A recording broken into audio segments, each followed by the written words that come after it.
দলিল না দিতে পেরে গতকালকে তাহিরি হুজুর, কথিত তাহিরি হুজুর বলেছে কোনো দলিল নাই কিন্তু মহব্বতের টানে আমরা এই কাজ করি। আমরা বলতে চাই, আমি যদি এই কথা বলি যে 1 ঘন্টার জন্য মহব্বতের টানে আপনার বউকে আমি চাই, বৈধ হবে? বৈধ হবে? বৈধ হবে? কেন বৈধ হবে না? শরীয়তে সাপোর্ট করে না, ইসলাম তা অ্যালাউ করে না। সুতরাং মহব্বতের কারণে কোনো জিনিস বৈধতা দেওয়া যায় না, তার পেছনে শরীয়তের দলিল থাকতে হয়। মিলাদুন নবীতে আনন্দ রেলি করা, জুলুস করা এটা দলিলের ব্যাপার না, এটা হলো মহব্বতের ব্যাপার। অনেকে এগুলো বুঝে না, বুঝে উল্টাপাল্টা। আমি বলে কইছি দলিল বলে নাই মিলাদুন নবী। আমি কি মিলাদুন নবীর দলিল নাই কইছিলাম? তো আমরা অনেক দলিল আজকেও দিব। তো যারা নবীরে মহব্বত করে, এটা কি দলিল দিয়ে মহব্বত করা লাগবে? তাইলে আমি যদি বলি আলালা ইমান আল ইমান না মহাব্বাত আলা, যার অন্তরে নবীর মহব্বত নাই তার ইমান নাই। আমি যদি মহব্বতের কথা বলি লা ইউমিনু আহাদুকুম হাত্তা আকুনা আহাব্বা ইলাইহি মি ওয়ালিদিহি ওয়া ওয়ালাদিহি ওয়ান নাসি আজমাইন, মা বাবা সন্তান সন্ততি সবার চাইতে আমার নবীজিকে জানের চাইতেও আরো বেশি ভালোবাসতে হবে, নচেত সে মুমিন হতে পারবে না। কথা বলেন ঠিক কিনা? সকল ঈদের সেরা ঈদ, বলেন সকল ঈদের সেরা ঈদ। আমরা শুধু 12ই রবিউল আউয়াল ঈদে মিলাদুন্নবী জুলুস করি না, আমরা ঈদে মিলাদুন্নবীর মাহফিল সারা বছরই করি, ঠিক কিনা বলেন? যারা এটার বিরোধিতা করে তাদেরকে বলবো আসেন, একসাথে আসেন, আপনারাও মজা পাবেন। কারণ নবীর আগমনে খুশি হওয়া এটা ইমানদারের আলামত, ঠিক কিনা বলেন? এক বেটা কয় ঈদে মিলাদুন্নবীতে জুলুস তো দলিলে নাই। আমি বলছি তোমরা নসিবে নাই। কি বললাম? তোমরা নসিবে নাই। আর আজকে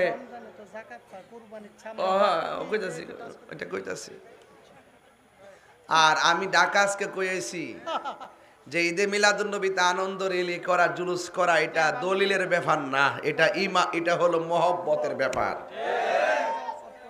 অনেকে এগুলো বুঝে না, বুঝে উল্টাপাল্টা। আমি বলে কইছি দলিল বলে নাই মিলাদুন্নবী। আমি কি মিলাদুন্নবীর দলিল নাই কইছিলাম?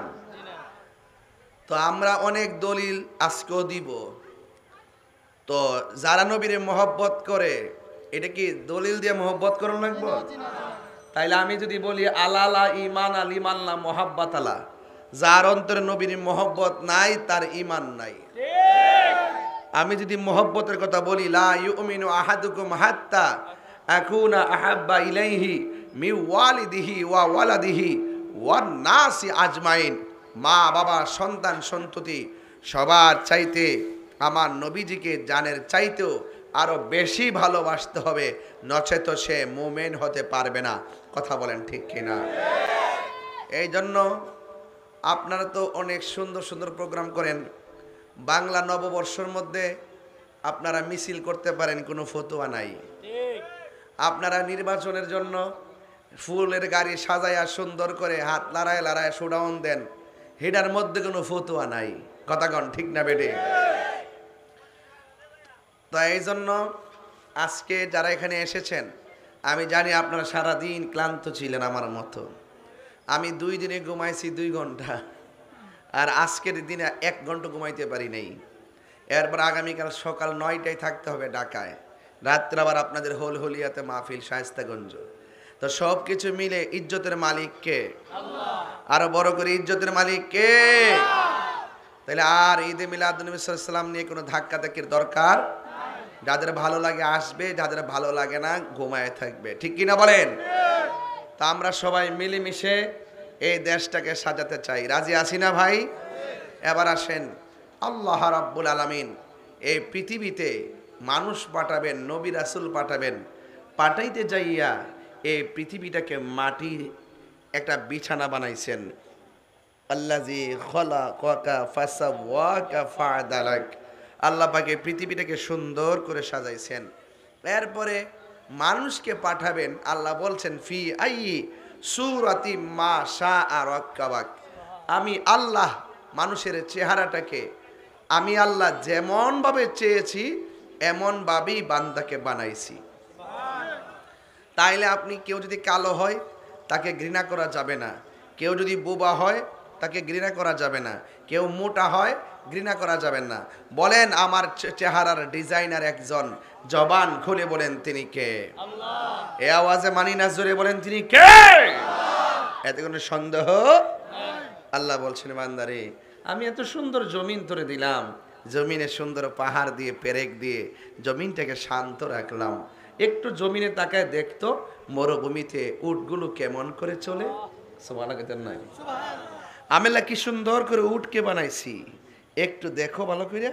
আমি আল্লাহ কিভাবে পাহাড় বানাইছি একটু ভালো করে দেখো। এত কিছু বানানোর পরে দিনে চলার জন্য আমি আল্লাহ একটা সূর্য বানাইছি, রাতে চলাফেরার জন্য বিশ্রামের জন্য আমি স্নিগ্ধ আলো দিয়েছি। তোমরা একটু আমি আল্লাহকে স্মরণ করো। আল্লাজি ইয়া আইয়ুহাল ইনসানু মা গাররাকা বিরব্বিকাল কারীম।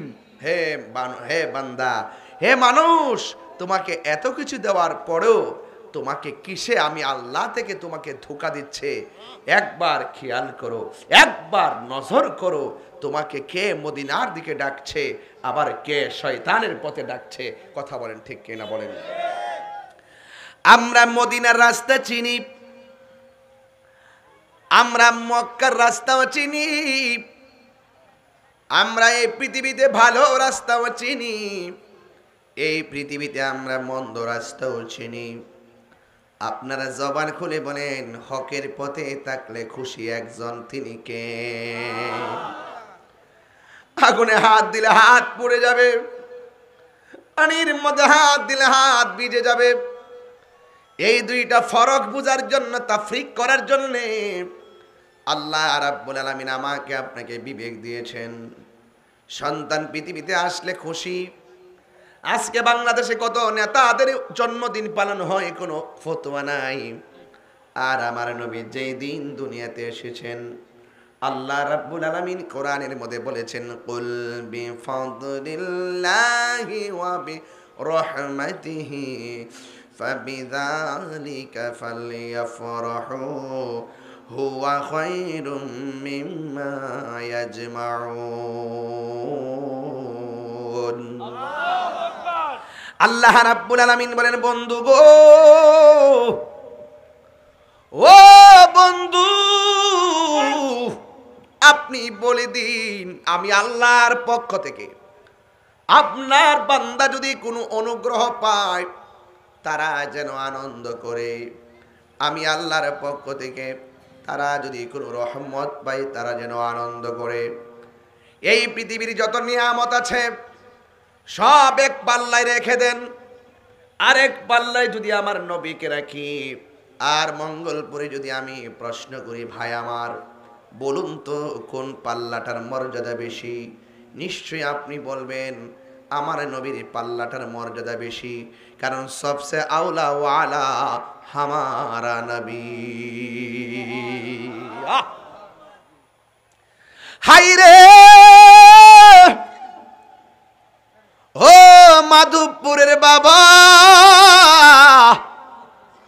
सबसे बेहतर नूर नबी पाक सल्लल्लाहु ताला अलैहि ওয়াসাল্লাম, সব নবীদের নবী, যিনি কুল কায়নাতের আলোকবর্তিকা হয়ে দুনিয়ার মধ্যে এসেছেন। আপনারা জবান খুলে বলেন আমার নবী যে রহমত, এটার মধ্যে কোনো ভেজাল আসেনি। আল্লাহ রাব্বুল আলামিন বলেন ওয়ামা আরসালনাকা ইল্লা রাহমাতাল লিল আলামিন। আল্লাহ বলে বন্ধু গো, আমি আল্লাহ হইলাম রাব্বুল আলামিন, আর আপনি নবী গোটা কুল কায়নাতের জন্য রহমাতাল লিল আলামিন। এই রহমত আমার নবী, এতে কোনো সন্দেহ আসেনি রে বাবা, না। এই জন্য আল্লাহ ডাক দিয়ে বন্ধু গো, আমি আল্লাহর পক্ষ থেকে যদি অনুগ্রহ পাই তারা যেন আনন্দ করে। এখানে অনুগ্রহ নিয়া রইসুল মুফাসসিরিন আব্দুল্লাহ ইবনে আব্বাস রাদিয়াল্লাহু তাআলা আনহু তিনি বলেছেন এখানে ফজল মানে হলো এলেম। সুবহানাল্লাহ। যদি কোনো ব্যক্তি সত্যিকার এলেম তার মাথায় পায়ে সিনার মধ্যে আসে সে যেন আনন্দ করে, কারণ বিবেকহীন ব্যক্তি দুনিয়ায় চলাফেরা করতে পারে না। সে যখন বুঝে আমার আকল আছে, এই আকলটা আল্লাহ পাকের দেওয়া বড় নিয়ামত। কথা বলেন ঠিক কিনা? এই জন্য আল ইলমু ইলমান, রেকর্ড হচ্ছে তো একটি একাডেমিক কথা বলতেছি, কারণ ওয়াজ তখন বিদেশের মানুষও শুনে। যদি মিডিয়া না থাকতো আঞ্চলিকভাবে ওয়াজ করে যেতাম, সমস্যা ছিল না। এখানে অনেক কথা আবার নাজমুল মালাইনা আছে আমেরিকার, হ্যাঁ হ্যাঁ, ও ভালো মানুষ, অনেক খেদমত করতেছে। এই যে অনেকগুলা ক্যামেরা এরা তো রেকর্ড করতেছে, এই জন্য কিছু কোরআন সুন্নাহর তাফসীর করতেছি। আপনাদের কি কষ্ট হইতেছে নাকি? তবে লাস্টে একটু জিকির আজকার করুন না, আপনাদের খুরা কত লাগবে বাজান।